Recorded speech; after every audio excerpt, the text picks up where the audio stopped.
Le coronavirus les unit, les politiques décidées à réfléchir ensemble face à la crise sanitaire. Pour la deuxième fois, majorité et opposition étaient tiers au palais présidentiel. Les deux partis décèlent des insuffisances dans la gestion de la pandémie et appellent à des mesures correctives. Plus de 8 milliards de francs CFA pour sauver l'éducation face à la crise sanitaire. Le plan de riposte pour la continuité éducative est enclenché. Le ministre Ouattara a rencontré les gouverneurs des 13 régions du Burkina Faso ce vendredi. Il a également procédé au lancement d'une plateforme web Faso e-éducation. Pendant ce temps, les chercheurs s'inquiètent pour l'après-Covid-19. Les spécialistes en économie prévoient un impact lourd sur le bien-être social et sur les exportations du Burkina Faso. Résultat d'analyse sectorielle présenté ce vendredi par le Centre Forge Afrique, un centre qui regroupe des chercheurs de plusieurs universités du pays. Voici pour le sommaire de ce 9h30. Bonsoir et bienvenue à tous. 425 guéris, 41 décès, 629 cas confirmés, 163 personnes sous traitement. Voici les derniers chiffres du coronavirus au Burkina Faso. L'équipe de coordination de la riposte à la pandémie était face à la presse cet après-midi. Abdourazak Traoré pour les détails. Pas de nouveaux décès, 15 nouveaux cas de guérison de Covid-19 portant à 425 le nombre total de personnes qui ont pu dompter la maladie. En revanche, 13 personnes ont contracté le virus, portant à 629 le nombre total de cas confirmés depuis le début de la pandémie. L'information n'est pas portée aujourd'hui par le visage le plus connu de la riposte à la pandémie. C'est la deuxième fois consécutive que le coordinateur de la riposte, le professeur Martial Ouedraogo, accablé ces derniers temps par des témoignages, n'honore pas son rendez-vous hebdomadaire. Que se passe-t-il ? Je tenais à préciser que le professeur Ouedraogo Martial continue ses activités de manière contrôlée. Il est souffrant. Vous allez le retrouver sous peu devant vous. Et je sais que vous êtes tous soucieux de son devenir. Il vous rejoindra. C'est donc le docteur Brissa Bikaba du Centre des opérations de réponse aux urgences sanitaires qui a fait le point sur la pandémie. Le 21 avril dernier, au point journalier, il a été annoncé un cas de Covid-19 à Tougri. L'information a été très vite démentie par les autorités locales de cette commune du Centre-Nord. Ce vendredi 24 avril, l'équipe de riposte admet l'erreur. Pour ce qui concerne le renseignement du lieu de résidence, il y a eu une confusion et ils ont mis donc que c'est Tougouri. Alors que nous, cet item devait renseigner donc le lieu de résidence, donc la personne qui a été prélevée. C'est cette erreur donc que nous avons pu diagnostiquer. Vous savez que c'est d'énormes travail, la quantité de travail qui se fait chaque jour. C'est l'une des premières fois qu'on arrive, pour les cas qui sont suspects, à pouvoir faire le diagnostic, prélever et avoir les résultats et donner chaque jour les cas. C'est vraiment une chaîne de travail énorme qui peut expliquer. Il peut y avoir des erreurs. Le plus important, c'est de pouvoir effectivement identifier les erreurs à temps et les corriger. Le 20 avril dernier, à la réouverture du grand marché de Ouagadougou, l'opinion a été outrée de constater la violation des mesures barrières, aussi bien chez les autorités, les journalistes que chez les commerçants. Voici la réaction du gouvernement. Distanciation, mais d'abord on a vu que nous-mêmes en tant qu'acteurs, nous n'avons pas fait attention à notre propre santé. Donc je crois que c'est une interpellation d'ensemble et comme a dit le docteur Bikaba, tout a été fait ensuite pour corriger ça. Mais je pense que c'est une interpellation pour qu'on se rende compte qu'il n'y a pas que les autres. Nous aussi, nous sommes acteurs à chaque instant.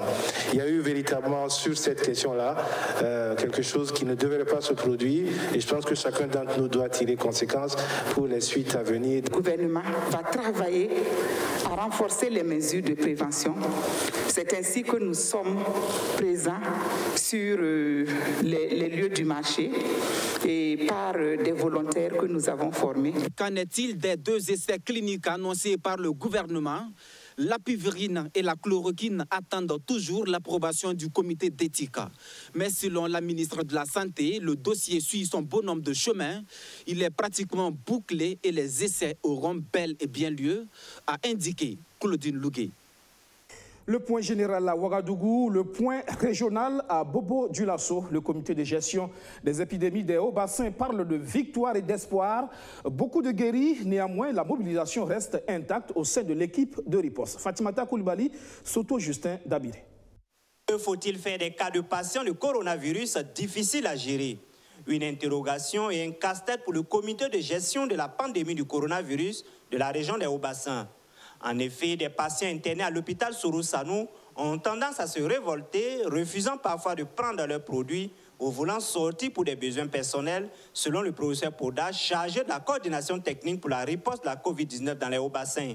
Également, plusieurs préoccupations liées à la prise en charge des malades de la COVID-19 sont soulevées par le professeur Poda.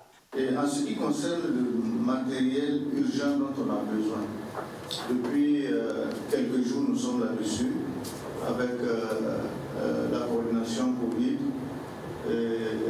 qui nous a donné un état de besoin. C'est vrai que nous ne pouvons pas couvrir tout cet état de besoin parce que je vois qu'il y a 10 respirateurs qui sont nécessaires. Et quand on sait qu'un respirateur va vers les 20 millions, ce n'est pas évident pour supporter ça au niveau des contributions que nous avons reçues, mais avec le fournisseur, nous allons prendre ce que nous pouvons prendre. Le bilan de la mesure de fermeture des principaux marchés de la ville de Bobo-Dioulasso, mise à exécution le 30 mars dernier, reste mitigé dans son application selon le comité de suivi. Face à cette situation, le comité de gestion de la pandémie de la région des Hauts-Bassins entend sévir pour faire respecter les mesures. Avec le maire, nous avons échangé. Il convient de prendre un arrêté pour proroger le délai qui avait été fixé jusqu'au 12 avril. Il convient de proroger jusqu'au 20 avril pour nous arrimer à ce que le niveau national a décidé. Autre mesure au bilan mitigé dans son application, la quarantaine. À ce jour, le comité note 2222 voyageurs interceptés aux différentes entrées et sorties de la ville de Bobo-Dioulasso. 96 autorisations ont été enregistrées dans la seule journée du 9 avril 2020 pour un total de 376 autorisations au niveau régional depuis l'instauration de la mesure de quarantaine. Toute chose qui amène le président du comité à prendre de nouvelles mesures. J'ai proposé qu'à Bobo, on se limite à 20 autorisations. 20 autorisations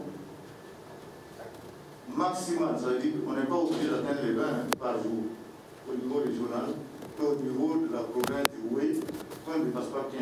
Parce que le premier jour, nous avons enregistré 14, le deuxième jour, 47, le troisième jour, 64, le quatrième jour, 74, le cinquième jour, 80 et hier, 96.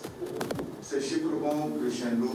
À la date du 9 avril 2020, la région des Hauts-Bassins compte 45 cas confirmés de la COVID-19, dont 42 pour la ville de Bobo-Dioulasso et 3 à Oundé. Un cas a été également signalé dans le village de Péni. Pour les patients de la ville de Bobo-Dioulasso, 24 cas sont pris en charge à domicile et 5 cas hospitalisés à l'hôpital pédiatrique du jour, qui pour le moment a eu une capacité de 8 à 11 places. Des mesures sont en cours pour agrandir la capacité de ce centre pour accueillir d'éventuels cas de la pandémie. Au département de l'éducation nationale, le professeur Stanislas Ouaro veut convaincre pour plus d'adhésion à son plan de riposte pour la continuité éducative. Il a rencontré ce vendredi les gouverneurs des 13 régions du Burkina Faso. Il a été question des conditions de reprise des cours à la date du 28 avril prochain. Cette date reste un repère, tout dépendra de l'évolution de la crise sanitaire. Le ministère en charge de l'éducation nationale qui a également procédé au lancement d'une plateforme web Faso e-Éducation. Archimède Boy. La plateforme web éducative est lancée officiellement ce vendredi 24 avril à Ouagadougou. Une plateforme destinée à la fois aux enseignants et aux élèves.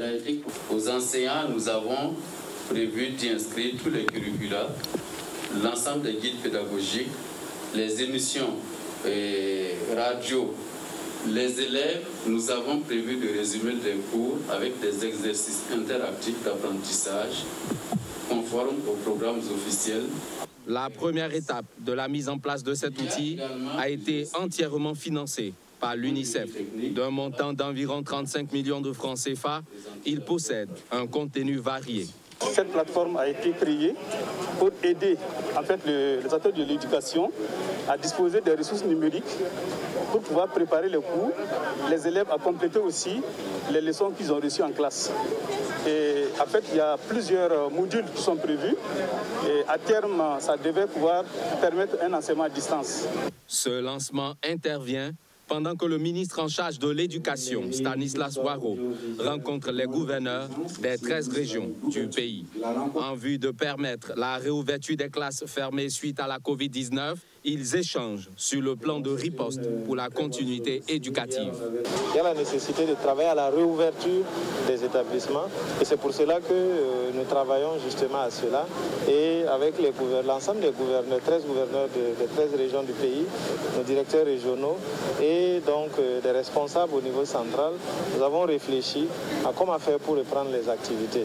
Et donc il y a un certain nombre de propositions qui sont apparues, qui vont être reversées donc au niveau du gouvernement.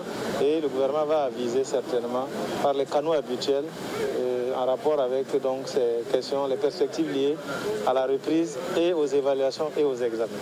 La date du 28 avril, initialement annoncée par le gouvernement pour la reprise des activités pédagogiques, dépendra certes de l'évolution de la pandémie du coronavirus, mais aussi de l'ensemble de ces concertations, a laissé entendre le ministre Stanislas Waro. Rencontre avec des acteurs de l'éducation en vue de la réouverture des classes, concept école en direct. Toutes ces actions découlent donc d'un plan de riposte pour la continuité éducative dans le contexte de la Covid-19. C'est un plan qui vaut 8 milliards 200 millions de francs CFA, dont 3 milliards destinés à l'achat des masques pour le personnel éducatif et pour les élèves. Comment tout cela est organisé? Élément de réponse avec Abdourazak Traoré. Les masques que nous avons commandés, Stanislas Waro ne veut surtout pas entendre parler d'année blanche. C'est donc un plan de riposte pour sauver l'année scolaire qui est présenté alors qu'il s'exécute déjà sur le terrain.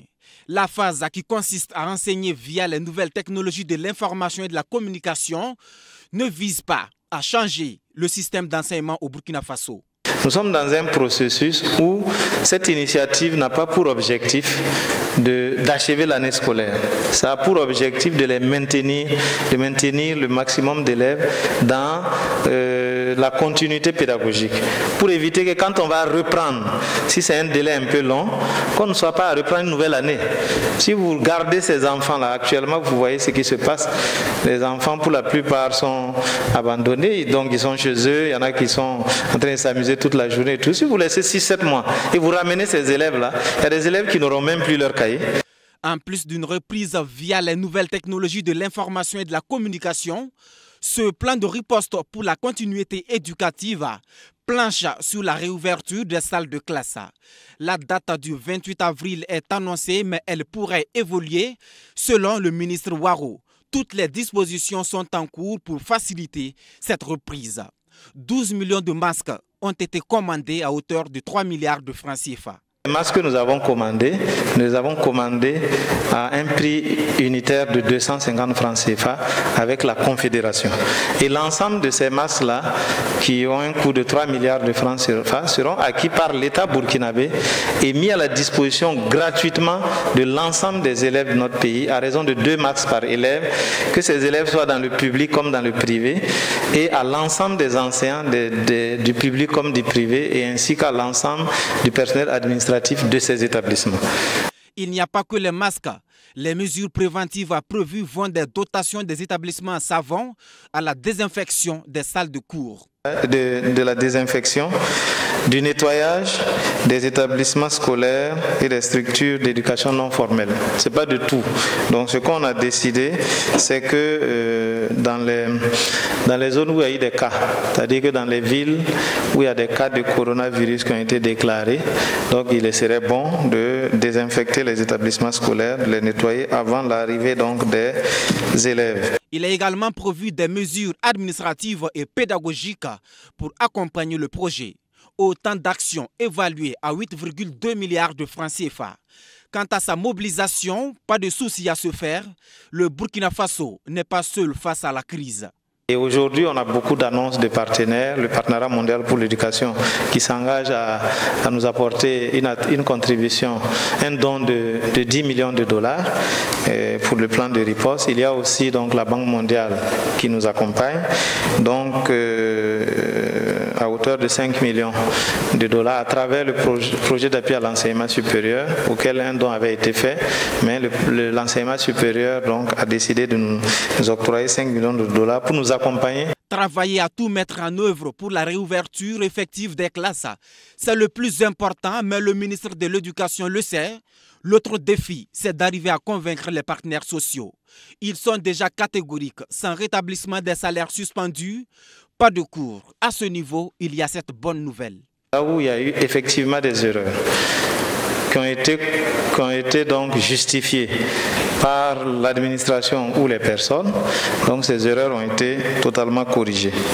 Et le rétablissement du salaire du mois d'avril a été fait, même si la sollicitation est venue pas de tout le monde, d'une partie des syndicats. Face aux médias ce 24 avril, le patron de l'Éducation nationale s'est réjoui des efforts consentis par l'État pour satisfaire les travailleurs du secteur. Plus de 78 000 agents ont bénéficié d'un traitement de dossier de carrière conformément au protocole d'accord signé avec les syndicats. L'incidence est évaluée à plus de 75 milliards de francs CFA. Des milliards de francs CFA pour le plan de riposte pour la continuité éducative. Les enseignants vacataires espèrent être pris en compte, eux qui subissent de plein fouet les conséquences des mesures restrictives contre la Covid-19. Bientôt 2 mois qu'ils n'ont pas de salaire parce qu'ils n'ont pas dispensé de cours, les écoles étant fermées. Ce vendredi, ils ont encore appelé à l'aide gouvernementale. Roméo Kuita. À la fin du mois d'avril, cela fera 2 mois que ces enseignants vacataires du privé sont sans salaire. Les écoles fermées depuis plus de 5 semaines, plus de cours, alors plus de rémunération. Leur paie est en fonction du nombre d'heures de cours dispensées. Financièrement, certains ne tiennent plus le coup. C'est la traversée du désert pour près de 16 000 enseignants vacataires à travers le pays. Déjà même avant cette situation, comme on l'a dit dans la déclaration liminaire, il y a des collègues qui étaient déjà dans des situations de retard de paiement. Il y a des fondateurs qui, depuis janvier, n'ont pas payé leurs employés. Donc vous comprenez que cette situation est extrêmement difficile. Et les travailleurs sont obligés de s'endetter pour pouvoir survivre. Face à cette situation difficile, ils invitent l'État à se pencher sur leur sort. Mais ont-ils réellement été oubliés? Pas vraiment, à en croire le porte-parole du gouvernement. Il y a 2 semaines, lors d'un point de presse, Rémi Dandinou annonçait un fonds de soutien aux écoles et aux universités. Un accompagnement qui prendrait également en compte les anciens vacataires. Que les lycées, les collèges, les universités culturelles vacataires regardent ce qui peut être fait et souscrivent à ce fonds ou vont dans la direction du fonds. C'est une information qui a circulé dans la presse, mais nous ne voyons pas d'effet qui suit. Pour bénéficier de ce fonds, la démarche doit être menée par les premiers responsables des établissements. Ces enseignants n'ont pas encore pris langue avec leurs employeurs. Non, nous n'avons pas encore approché les fondateurs. Voilà pourquoi nous avons dit que c'est 2 niveaux de responsabilité. La lettre de doléance nous l'a adressée au ministère et aux fondateurs. Voilà. Donc nous n'avons pas encore rencontré les fondateurs, mais nous allons les soumettre notre doléance dès aujourd'hui et nous allons attendre à ce qu'ils nous appellent pour qu'on en discute. Dans leur doléance adressée aux chefs d'établissement privés et au gouvernement, ils demandent une allocation pour toute la durée de la fermeture des écoles, la régularisation des arriérés de salaire et le maintien des contrats des agents engagés par les 10 établissements durant cette période d'inactivité. Les politiques, eux, se sont encore retrouvés pour la 2e fois au palais présidentiel pour parler de la gestion de la pandémie. Opposition, majorité, tous ont relevé des insuffisances à corriger rapidement pour réussir la riposte contre le coronavirus. Madina Sinou. Une semaine après leur première rencontre, l'alliance des partis de la majorité présidentielle, le chef de file de l'opposition politique et le gouvernement se rencontrent de nouveau pour un briefing sur les actions menées contre la Covid-19 au Burkina Faso. Plusieurs questions dont le dépistage, la prise en charge des malades à Tengango et la question de l'organisation d'ensemble ont été abordées à cette rencontre. Une rencontre jugée salutaire par le CEFOP pour la bonne gestion de la pandémie. Avant de venir ici, nous avons été interpellés fortement par les Burkinabés. sur différents aspects de la gestion de cette crise-là. Notre rôle en tant qu'opposition, c'est de ramener ces questions-là. Elles sont très nombreuses, donc on n'a pas le temps de les évoquer en détail, mais on peut prendre quelques-unes. Il y a la question des masques là, qui vont devenir bientôt universellement imposés à l'ensemble du pays. Beaucoup de nos compatriotes se posent des questions pour savoir dans quelles conditions cela va faire. Donc il y a beaucoup de questions comme ça qui sont posées par les Burkinabés. Et nous, en tant qu'opposition, on a fait notre devoir d'être en tout cas le porte-parole de ces Burkinabés-là pour soulever ces inquiétudes-là. Nous avons reçu en retour donc des réponses de la part des différents membres du gouvernement. Mais à ce stade-là, pour nous, ce qui va compter, c'est l'observation pratique que nous allons faire sur le terrain de la manière dont les déclarations officielles là, se traduisent en actes. Depuis le début de la pandémie, des fonds ont été annoncés par le gouvernement pour soutenir les secteurs d'activité en souffrance. Pour Zéphirine Diabré et ses camarades, toutes les dispositions doivent être prises pour que cette manne financière soit gérée avec rigueur et l'opposition entend jouer toute sa partition. Il y a des fonds qui ont été annoncés, des fonds de soutien aux entreprises en difficulté pour 100 milliards de francs, des fonds de soutien à l'agriculture pour l'achat d'intrants de 30 milliards, des fonds de soutien aux vendeuses de légumes pour 5 milliards. Tous ces fonds-là sont importants. Des fonds de soutien à la recherche là, pour 15 milliards. Les gens attendent que l'argent soit débloqué, mais surtout, pour les fonds de soutien à des segments de population, on veut bien savoir sur la base de quels critères ces fonds-là seront distribués. Il ne faudrait pas que ce soit l'occasion justement de marchandages politiques qui permettront à des segments qui n'ont rien à voir avec donc, la crise-là de pouvoir donc s'enrichir. La course effrénée à l'argent est devenue un démon. Et donc, nous, on ne voudrait pas que des gens malins profitent de cette situation-là pour faire du business. L'Alliance des partis de la majorité présidentielle a pour sa part promis de renforcer la communication autour du coronavirus, jugé catastrophique par les populations. Au niveau de la communication, il faut gagner la guerre de la communication. Gagner cette guerre-là, parce que nous avons besoin de rassurer les populations, de les amener au combat, à s'impliquer activement au niveau des provinces, au niveau des communes, au niveau des régions, pour qu'ensemble, nous puissions changer notre façon de vivre avec cette nouvelle situation à laquelle nous traversons aujourd'hui. Donc, nous disons bravo au gouvernement pour ce qui a été fait et bon courage pour relever les insuffisances. Les rencontres entre l'APMP, le CFOP et le gouvernement sont une initiative du président du Faso. Une initiative qui vise à fédérer toutes les énergies pour une lutte plus efficace contre la Covid-19 au Burkina Faso. La question ce soir, à quel degré la crise sanitaire va-t-elle impacter l'économie burkinabé? Des hypothèses sont envisagées en fonction de la durée de la pandémie. Le Centre Forge Afrique, qui regroupe des chercheurs de plusieurs universités du Burkina Faso, a mené des recherches sur l'impact économique de la Covid-19, des analyses sectorielles dont les résultats ont été dévoilés ce vendredi. Les spécialistes prévoient des impacts lourds sur le bien-être social et surtout sur les exportations du pays. Juliette Tougri, Rémi Lambert, Nébier. Deux scénarios de la durée de la pandémie du coronavirus sont posés par le Centre de formation, d'orientation et de recherche pour la gouvernance économique en Afrique, Forge Afrique, pour mener cette étude sur l'impact économique de la maladie.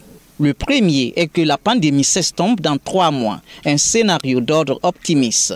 Le second se résume à la probabilité que la pandémie dure 6 mois environ. C'est le scénario d'ordre pessimiste. Cependant, dans l'un ou l'autre cas, l'impact économique reste le même. Il est négatif. Dans le cas du scénario pessimiste, nous allons tomber en récession économique avec un taux de moins 1,75%. Et une telle évolution représente une perte de richesse nationale qui va atteindre 345 milliards, entre 345 milliards et 645 milliards de francs CFA pour notre économie. Selon l'étude du Centre Forge Afrique, les 3 grands secteurs de l'économie nationale devront subir le coût de la crise avec des baisses allant de moins 3% à moins 13% selon les secteurs de production. Particulièrement une nette baisse des exportations de moins 16% des produits de l'agriculture de rente et de moins 10% pour les produits miniers sont envisagés, et ce malgré la ruée actuelle sur leur principal produit d'exportation du Burkina. L'or aujourd'hui semble être à un cours élevé, mais c'est un cours qui est très volatile. Et les restrictions sur le commerce international font qu'on risque de perdre des recettes au niveau de l'or et au niveau des autres biens. Parce qu'il ne faut pas oublier qu'il y a le coton, il y a l'anacate, il y a pas mal d'autres produits que nous exportons en fait. Sur le plan social, l'étude Forge Afrique prévoit une augmentation du taux de chômage et la diminution du pouvoir d'achat des Burkinabés. Des mesures d'appui au secteur clé de l'économie nationale sont décrétées par le gouvernement, mais selon ces chercheurs, leur efficacité dépendra des priorités de financement à opérer. Il faut faire un choix des entreprises en priorisant les entreprises qui sont les plus vulnérables et les entreprises aussi qui ont qui ont une main-d'œuvre, qui ont une forte main-d'œuvre pour pouvoir protéger les emplois. Le Centre Forge Afrique préconise également au gouvernement d'engager des politiques à même de permettre au pays de compter sur ses propres ressources face à d'éventuelles crises. Quand cette crise a commencé, notamment en Italie, quand ça commençait à vraiment frapper durement l'Italie s'est tournée vers l'Europe. Ils ont demandé aux Français, aux Allemands notamment, et chacun a dit non, mais moi je vais utiliser ce que j'ai pour moi. Il n'y a pas eu d'aide, personne n'a voulu aider l'autre. Et pourtant, ils sont dans une communauté commune. Et c'est ce qui nous fait dire, et je pense que nous, on aurait dû réfléchir nous-mêmes. En se disant, on a mis notre plan de riposte en marche, on s'est dit qu'on va collecter des revenus, on va essayer d'engranger des revenus de l'extérieur, mais attendez, ils n'ont pas pu se soutenir eux-mêmes. Pourquoi c'est nous ils vont venir soutenir? Ils n'ont pas fini de relancer leur propre économie. Pourquoi c'est nous qui vont dégager des ressources? Et vous avez vu, l'Union européenne, sur laquelle on comptait, je pense, n'a proposé que 2 ou 3 milliards, pas plus. Voilà pourquoi nous avons dit qu'il faut revoir la production pour qu'elle soit adressée à la demande interne et qu'elle puisse éventuellement utiliser dans la grande partie les ressources internes de nos pays. Cette analyse sur l'impact économique des effets de la Covid-19 menée par des enseignants-chercheurs des universités Aube Nouvelle Ouagadougou et de Naziboni sont perçus par ses auteurs comme une alerte donnée aux décideurs politiques sur les conséquences socio-économiques à long terme de cette pandémie. Chapitre de la solidarité contre la maladie, les promoteurs immobiliers répondent présents. C'est un secteur suffisamment impacté et qui rêve de victoire face à la pandémie pour reprendre ses activités. L'association des promoteurs immobiliers a fait un don de 10 millions de francs CFA au ministère de la Santé. Justin Monton. Ils sont eux-mêmes touchés par la pandémie car leurs activités sont au ralenti. Mais n'empêche que les promoteurs immobiliers du Burkina jouent leur partition dans la lutte contre la Covid-19. Leur association vient de faire un don de 10 millions de francs CFA au ministère de la Santé. Nous sommes là justement par rapport à cette pandémie qui sévit notre pays pour apporter notre modeste contribution. Nous nous sommes sentis interpellés. Nous avons apporté notre modique somme au ministère de la Santé. Mais nos actions vont se poursuivre au-delà du ministère. La semaine à venir, nous allons nous rendre également à l'Assemblée nationale pour répondre à l'appel de l'Assemblée nationale. Nous allons également soutenir les coordinations de lutte installées dans les arrondissements et les cellules qui sont dans les différents secteurs. Vous savez que les promoteurs immobiliers sont un peu éparpillés. Ils interviennent dans différents secteurs et dans différents arrondissements dans les communes rurales. Donc chaque promoteur immobilier a pris l'engagement dans sa zone d'intervention de soutenir de ce qu'il peut. Voilà, donc nous sommes là ce matin pour soutenir cette lutte-là avec une enveloppe financière de 10 millions en espèces. Ce don est vu comme un geste plein de sens qui va aider à briser la chaîne de propagation de la Covid-19 au Burkina Faso. Un acte hautement salué par les premières autorités du département en charge de la santé. Le Sinatrad n'est pas en reste. Le syndicat national des travailleurs des douanes a pensé aux agents des douanes. Il a fait un don de dispositifs de lave-mains et de matériel de protection d'une valeur de plus de 8 millions de francs CFA. Alexis Belemnaba. Il ne compte pas seulement sur l'administration pour améliorer les conditions de vie et de travail de ses militants. En ces temps de coronavirus, le Sinatrad, le syndicat national des travailleurs des douanes, manifeste sa solidarité à l'endroit des agents des douanes. Il met à leur disposition un important lot de matériel de protection. Ce matériel est composé de lave-mains, des cartons de gel hydroalcoolique, des gants et des bavettes. Il est estimé à plus de 8 millions de francs CFA. Le travail des douaniers, c'est d'être en contact avec les importateurs Donc les importations n'ont pas été stoppées. Les marchandises continuent de rentrer, donc le travail du douanier continue. Avec le contact, tous les jours, vous allez voir que les services de douane sont bondés de monde. Donc le sénateur ne pouvait pas rester inactif face à cette pandémie. Donc voilà pourquoi nous avons pensé à nos militants. Bien que des mesures soient déjà prises par la direction générale, nous pensons qu'un don, ce n'est pas de trop. Et surtout que ça nous permet de sensibiliser encore davantage, c'est l'effet recherché, nos militants sur la réalité de cette pandémie-là et les inviter à observer scrupuleusement les gestes barrières et les règles de distanciation sociale. Du côté de la direction douanière, l'action est appréciée à sa juste valeur.